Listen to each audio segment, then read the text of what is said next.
Hello दोस्तों, अभी SSC का नोटिफिकेशन आया है सीपीओ का। देखते हैं नोटिफिकेशन में क्या बात करी गई है, क्या डेट है, किस डेट तक आप अप्लाई कर सकते हो, सारी चीजें देखेंगे। तो चलिए स्टार्ट करते हैं, देखते हैं। आप देखो यहाँ पे लिखा हुआ है, आप 17 जून से 16 जुलाई तक आप फॉर्म अप्लाई कर सकते हो। लास्ट डेट देखो 16 जुलाई है। और सबसे अच्छी बात यह है कि यहाँ पे नोटिफिकेशन में ही एग्जाम डेट्स लिखी हुई हैं। आप देखो टायर 1 का एग्जाम डेट लिखा हुआ है 29 सितंबर से 5 अक्टूबर तक होगा, और टायर 2 का जो होगा एग्जाम वो 1 मार्च से होगा। तो कहने का मतलब आपका जो है प्रोसेस काफी स्मूथली कंडक्ट होने वाला है। आपके लिए बहुत अच्छा चांस है, और इसका जो फिजिकल है वो नवंबर दिसंबर तक हो जाना चाहिए, और मोस्ट प्रॉब्ली हो जाएगा। तो आगे देखते हैं और डिटेल्स क्या है। आपको पता है कि ये जो सीपीओ है इसके थ्रू सीएपीएफ और दिल्ली सब इंस्पेक्टर में जॉब लगती है। तो वो यहाँ पे मेंशन है, यहाँ पे पे स्केल मेंशन है। पे स्केल देखो आप, लेवल 6 की जॉब है। कहने का मतलब आपका 45-50,000 आपकी जो है सैलरी होने वाली है इस वाली जॉब में। और दिल्ली पुलिस का भी सेम लेवल है, लेवल 6 है। आगे देखते हैं, वैकेंसी की बात करते हैं। वैकेंसी भी दे रखी है यहाँ पे। आप देखो वैकेंसी की बात करें तो अगर यहाँ पे दिल्ली पुलिस की देखें तो दिल्ली पुलिस की 73 वैकेंसी है। ओपन की बात करें डिपार्टमेंटल कैंडिडेट्स के लिए 9 है। टोटल की बात करें तो 91 वैकेंसी है। अगर सब इंस्पेक्टर फीमेल की बात करें दिल्ली पुलिस में तो टोटल 78 है। आगे देखते हैं टोटल बाकी सीएपीएफ में कितनी है। सीएपीएफ की देखो अगर बात करें तो सीआरपीएफ में 1072 है। बीएसएफ में टोटल 244 है। आईटीबीपी में 43 है, सीएसएफ में 20 है, एसएसबी में 16 है, और टोटल बात करें तो 1395 है। तो ये अभी रिपोर्टेड है, मतलब ये नोटिफिकेशन में मेंशन है। हो सकता है आगे जो वैकेंसी है इसकी इंक्रीज हो, और ज़्यादातर टाइम ये वैकेंसी जो है इंक्रीज होती ही हैं। आगे बात कर लेते हैं, आगे क्या क्या चीज़ें हैं इसमें।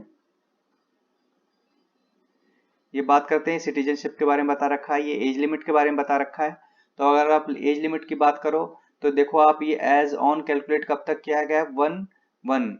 कहने का मतलब 1 जनवरी 2021 ये कैंडिडेट्स जो हैं इसको काफी यहाँ तक लिखा हुआ है। आप इस अगर यहाँ पे देखो आप, यहाँ पे एज गैप लिखा हुआ है कि आप कहाँ कितने, जैसे 2 जनवरी 1996 से 1 जनवरी 2001 के आस बीच में आप बॉर्न होने चाहिए, तो आप अप्लाई कर सकते हो। यहाँ पे एस सी एस टी का लिखा हुआ है कि कितने साल की रिलैक्सेशन मिलती है। यहाँ पे देखो 5 ईयर्स की एस सी एस टी की होती है, ओबीसी की 3 ईयर्स की होती है।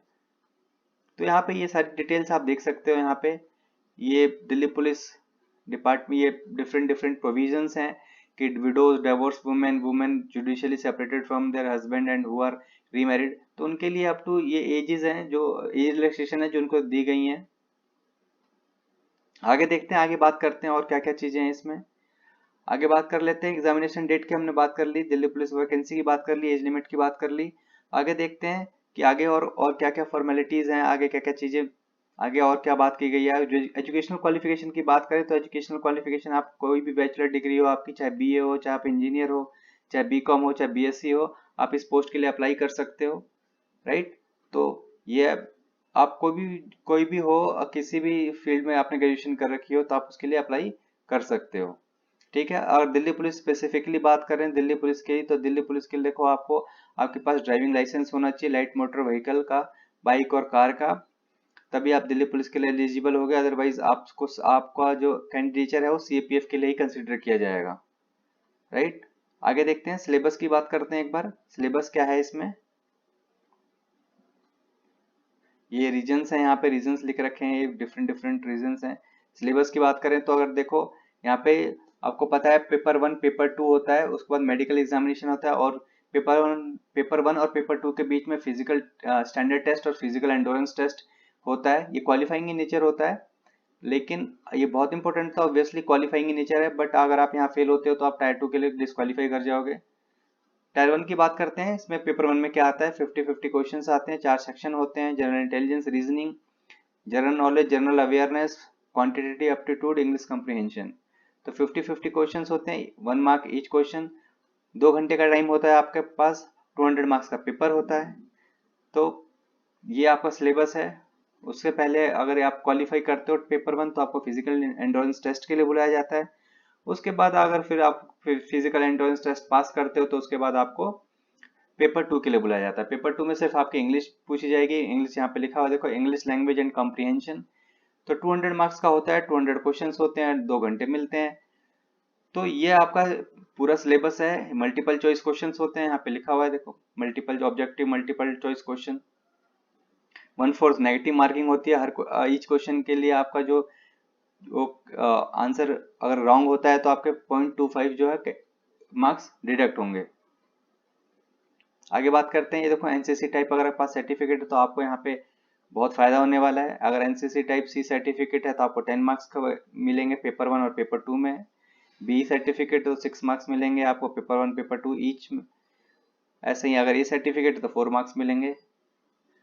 तो ये सारी चीजें हैं, आप और इसको डिटेल में पढ़ोगे तो आप बहुत सारी चीजें आपको पता चलेगा। यहाँ पे देखो सिलेबस थोड़ा डिटेल में दिया और दे रखा है, सारी चीजों का जनरल अवेयरनेस, क्वांटिटेटिव एप्टीट्यूड में क्या क्या पूछा जाता है, यहाँ पे इंग्लिश कॉम्प्रिहेंशन में क्या क्या पूछा जाता है। पेपर 2 में सिर्फ इंग्लिश कॉम्प्रिहेंशन है। आप देखो यहाँ पे फिजिकल टेस्ट की बात की गई है, फिजिकल टेस्ट देख लेते हैं। और मेल कैंडिडेट्स के लिए बात करें तो यहाँ पे 170 हाइट होनी चाहिए, एक्सपेंडेड चेस्ट 80 होनी चाहिए, और सॉरी अनएक्सपेंडेड 80 होनी चाहिए और एक्सपेंड करके 85 होनी चाहिए। अगर आप हिमाचल कुमाऊं गोरख गोधराज Marathas Kashmir valley north east region से बिलोंग करते हो तो आपकी हाइट में यहाँ पे रिलैक्सेशन है, 165 सेंटीमीटर ही मांगी गई है। बाकी चेस्ट की तो सेम मेजरमेंट है। आप बाकी कैंडिडेट्स के लिए यहाँ पे जैसे शेड्यूल ट्राइब्स के लिए यहाँ पे देखो हाइट में रिलैक्सेशन है। तो आप इसको डिटेल में पढ़ोगे तो आपको सारी चीजें पता चलेंगी। बाकी मैं एक बार ब्रीफ कर ही रहा हूँ आपको ये सारी चीजें। यहाँ पे फिजिकल एंड्योरेंस टेस्ट की बात करें तो अगर 100 मीटर आपको 16 सेकंड में करने होते हैं, और 1600 मीटर जो है 6.5 मिनट में आपको रनिंग करनी होती है। लॉन्ग जंप मिलता है 3.65 मीटर, 3 चांस मिलते हैं। ऐसे ही अगर हाई जंप की बात करें तो 1.2 मीटर 3 चांस मिलते हैं इसमें। और शॉर्ट पुट की बात करें तो आपको ये फेंकना होता है, 3 चांस मिलते हैं। आपको 6 LBS जो है ये वेट फेंकना होता है 4.5 मीटर, इसमें भी 3 चांस मिलते हैं। तो आप देखो कि यहाँ पे फिजिकल एंड्योरेंस टेस्ट देखो काफी टफ है, इतना इजी भी नहीं है। मैक्सिमम बंदे इसमें जो है जो कैंडिडेट्स हैं वो यहाँ पे डिस्क्वालीफाई करते हैं।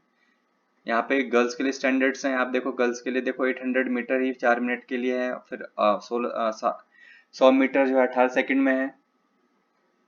तो ये सारी चीजें मेडिकल एग्जामिनेशन देखो, मेडिकल एग्जामिनेशन में आप कई बार होता है पूछते हैं कि स्पेक्स लगाए हैं, टैटू वगैरह की बात भी होती है। तो उसके बारे में बात करते हैं थोड़ा। तो आप देखो कि आई साइट कितनी मांगी गई है आपको। देखो बेटर आई 6.6 आउट ऑफ 6 है, 6 आउट ऑफ 9 है, वर्स्ट साइज पर है। तो ये सारी मेडिकल कंडीशंस हैं। आप इसको मेडिकल इसका काफी टफ होता है, इतना इजी नहीं होता है मेडिकल आपको इसका निकालना। तो काफी आपको मेडिकली फिट होना है, आपको इंटेलिजेंट भी होना है, आपका टायर 1 टायर 2 भी क्वालिफाई होना चाहिए, मतलब क्लियर होना चाहिए, अच्छे मार्क्स होने चाहिए। उसके बाद आप मेडिकली फिट होने चाहिए, तब जाके ये जॉब मिलती है। बिकॉज फोर्स की जॉब है तो वहाँ पे फिजिकली और मेंटली दोनों स्ट्रांग होना पड़ता है। तो टैटू की बात करें तो टैटू यहाँ पे देखो लिखा हुआ है कि अगर आपका जैसे रिलीजियस सिंबल है, फिगर है या नाम है जो कि इंडियन आर्मी में परमिटेड है, तो ये इसके लिए कोई प्रॉब्लम नहीं होगी आपको, ये अलाउड है। लाइक लोकेशन की बात करी गई है, साइज की बात करी गई है, तो आप यहाँ पे देख सकते हो सारी चीजें। तो ऑलमोस्ट हमने सारी चीजों के बारे में बात कर ली है, राइट। बाकी आप डिटेल नोटिफिकेशन बाकी आप इसको पूरा अच्छे से पढ़ सकते हो, सारी चीजें आपको यहाँ से पता चल जाएंगी, ठीक है। बाकी कोई डाउट है तो आप कमेंट सेक्शन में पूछ सकते हो, मैं आपको वहाँ पे पर्सनल रिप्लाई कर दूंगा, आपको सारी चीजें बता दूंगा। कमेंट सेक्शन आपका है। तो ठीक है, फिर मिलते हैं नेक्स्ट वीडियो में। तब तक के लिए आप देखते रहिए और पढ़ते रहिए और अपना ध्यान रखिए। Thank you.